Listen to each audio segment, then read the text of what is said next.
We'll continue with the second session of today's hearings, and I'd like to welcome various diaspora groups. I might just run through the groups and ask you to name yourself and the position in which you occupy. So can I start with Diaspora Action Australia, Ms. Lazzati? Yes, good afternoon. My name is Lorenza Lazzati, Program Coordinator at Diaspora Action Australia. The Permanent Humanitarian Fund for Oromos, Mr. Arasa.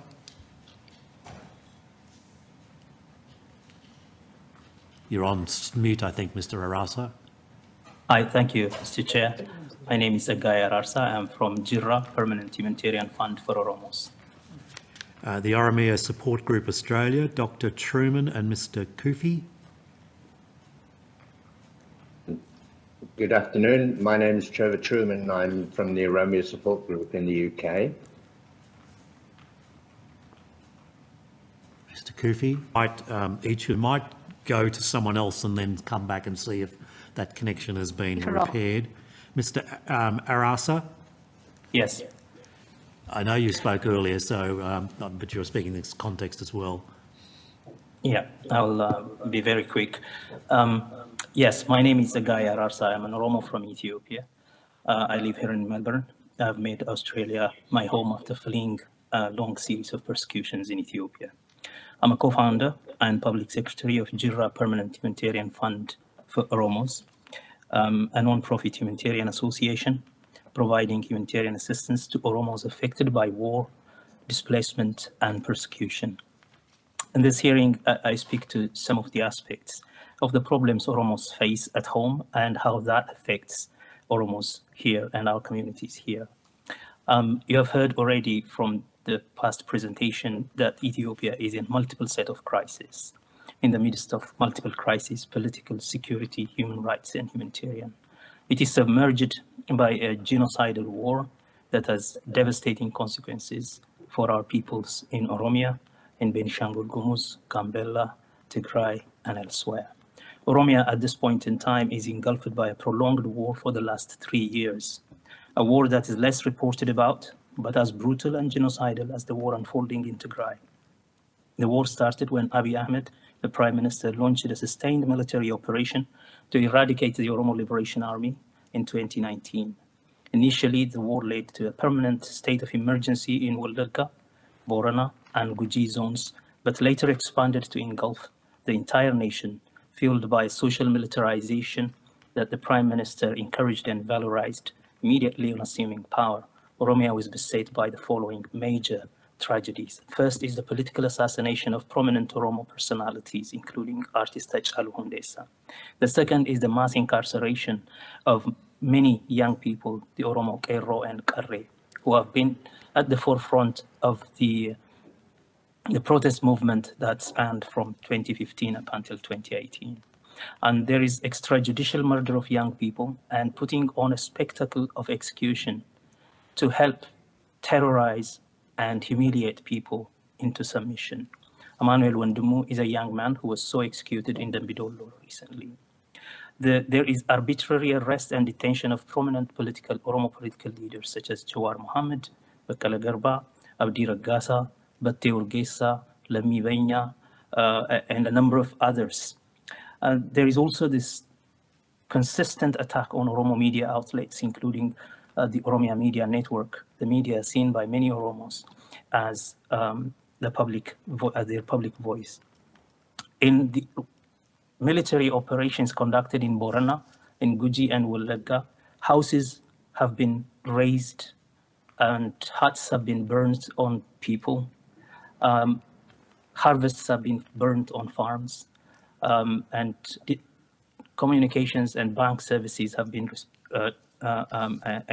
disrupted. There is a pattern of using rape of women and young male children as a weapon of war, and again, intended to humiliate and terrorize our people into submission. 6, there is extrajudicial expropriation of businesses, houses, properties, and destruction and looting of properties by the security forces in the conflict areas. And there is also the keeping of political leaders in house arrest, such as the Secretary General of the Oromo Liberation Front, Daoud Ibsa, who has been in house arrest for a long time now, and misappropriating of their office properties and political party documents. At this point in time, there is famine going on in various zones in Oromia, in particular in Guji, Borana, and Karayu and Arsi, some of it fabricated by the government, some of it because of the ecological fragility of the surrounding. And so our problems are too many, and there is displacement. Mr. Chair, the list of issues we can raise in this meeting is rather long. On behalf of Jirra, however, I am sending a longer and more comprehensive statement by way of submission tonight or tomorrow morning. The statement will provide details of the humanitarian, and security costs of the war and the destructions unleashed in Oromia. At this point, I will limit only to myself only to the context. The cause of the war, both in Oromia and in Tigray, is primarily a political difference, the desire to suppress that difference by eliminating the people who embody and represent that difference. In the context of Oromia, the Oromo Liberation Army, the Oromo Liberation Front. A difference on the future direction of the country is also a part of the problem. As you know, the question for Oromos was, will Oromos enjoy genuine self-rule within the federal framework? And will they then exercise their constitutional right to self-determination? Or will they be subjected to another experiment to centralize power and repress expression of cultural difference and distinct identities? Unlike what many people assume, and the commentators earlier in the Tigray hearing session have pointed out, the prime minister of this genocidal regime, Prime Minister Abiy Ahmed, is not a reformist leading the way to a democratic future. He is a restorationist in my view, of the old imperial order, insisting on, quote unquote, making Ethiopia great again. Contrary to what he claims, he is not the new leader up against the old regime, the old political dispensation. And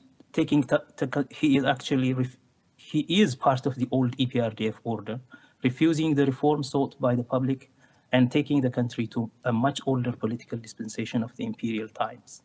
The Prime Minister's statements on several occasions indicated that his political mission is to save Ethiopia from Oromos.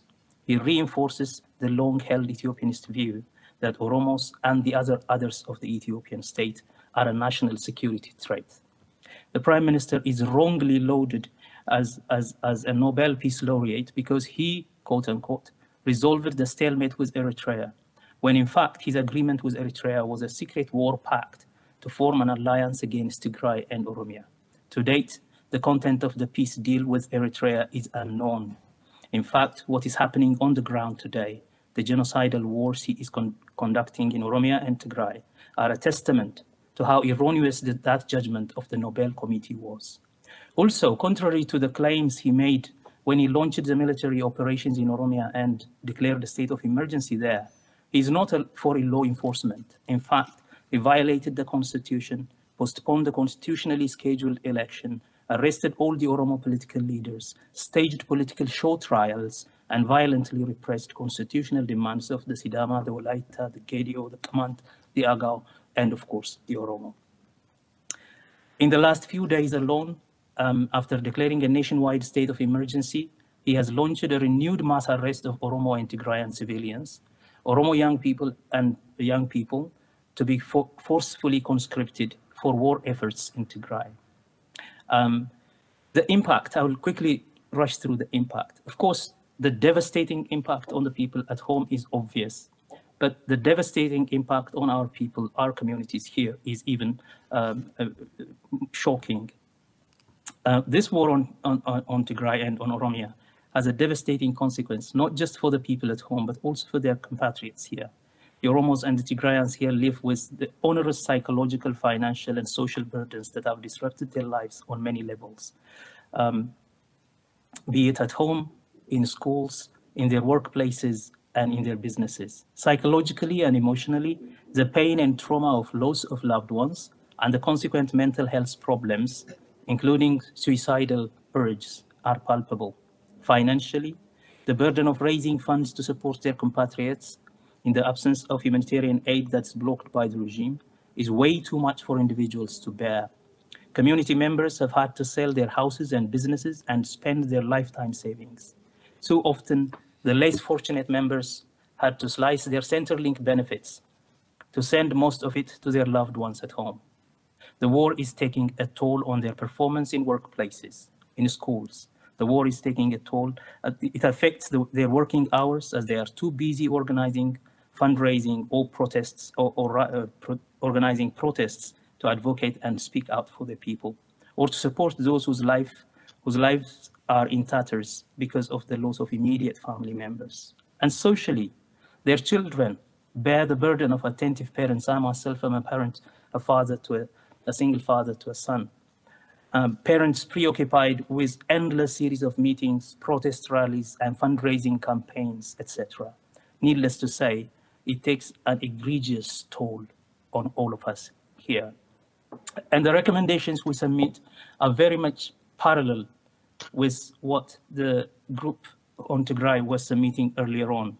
In our case, we would like Australia to help us bring peace and relief to our peoples, and to do so as a responsible international citizen, playing its role. And we submit the following to this committee for consideration. First, for Australia to discuss, for this committee to discuss the matter and take it to the parliamentary floor and pass a resolution that publicly condemns the ongoing genocidal war and the mass atrocity crimes thereof.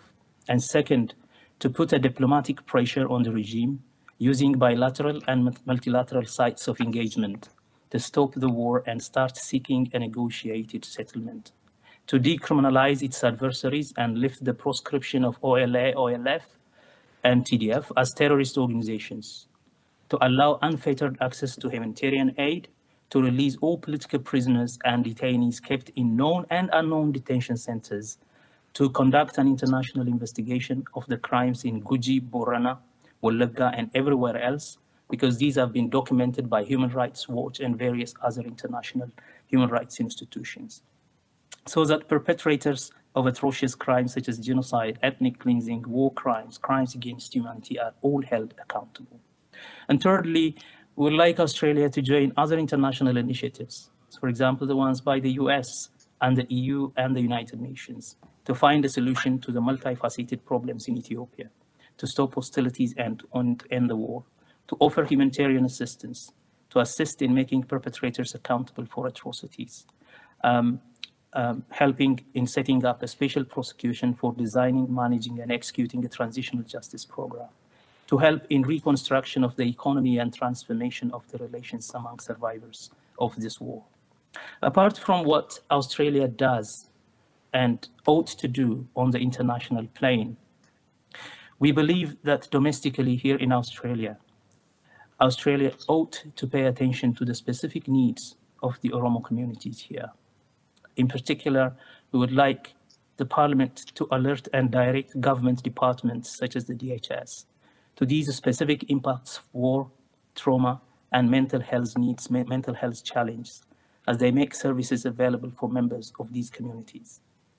And finally, we would like this committee to consider strengthening the support system for their businesses, finances, families, and mental health needs.